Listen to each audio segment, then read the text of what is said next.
This channel does not promote any violent, harmful, or illegal activities. All content provided by this channel is meant for an educational purpose only. Top quality और consistent performance के लिए सिर्फ silver pumps नाम याद रखना।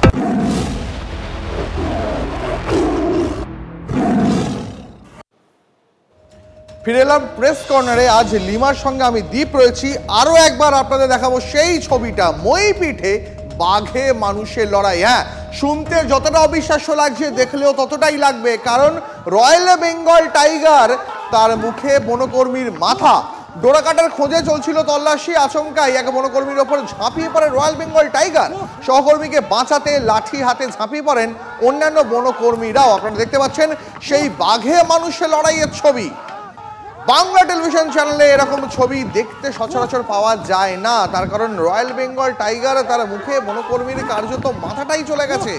তবে সবচেয়ে স্বস্তির কথা, ওই বনকর্মী তিনি এই মুহূর্তে হাসপাতালে চিকিৎসাধীন, তবে তার চোট যথেষ্ট গুরুতর। স্বাভাবিকভাবে অন্যান্য বনকর্মীরা তারা সহকর্মীকে বাঁচাতে সেই সময় লাঠি সোঁটা হাতে যা ছিল তাই নিয়ে ঝাঁপিয়ে পড়ে এবং রয়্যাল বেঙ্গলের সঙ্গে মানুষের লড়াই চলে।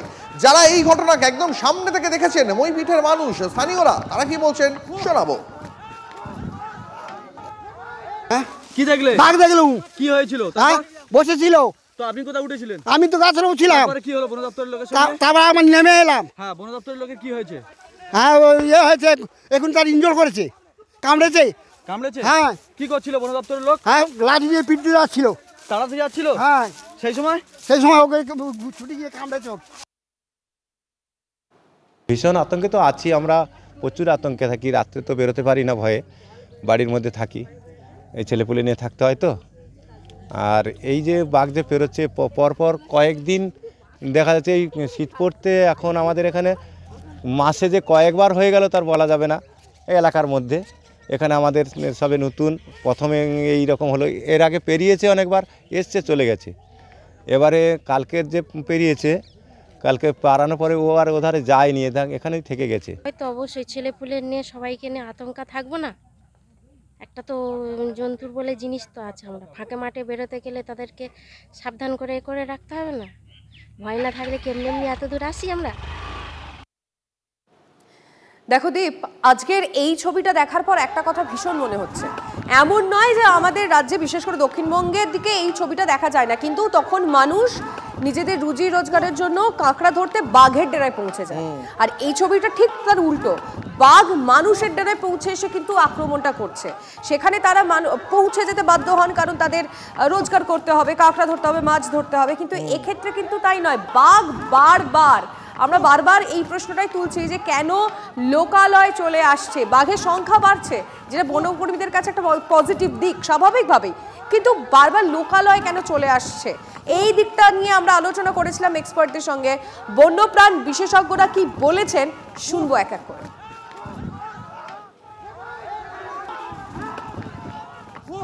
বনকর্মীকে আক্রমণ করলো কথাটা ভুল। প্রথমেই বলি, একটা বাঘ যখন স্ট্রেইং হয়ে সে গ্রামে ঢোকে তার অনেকগুলো কারণ থাকে।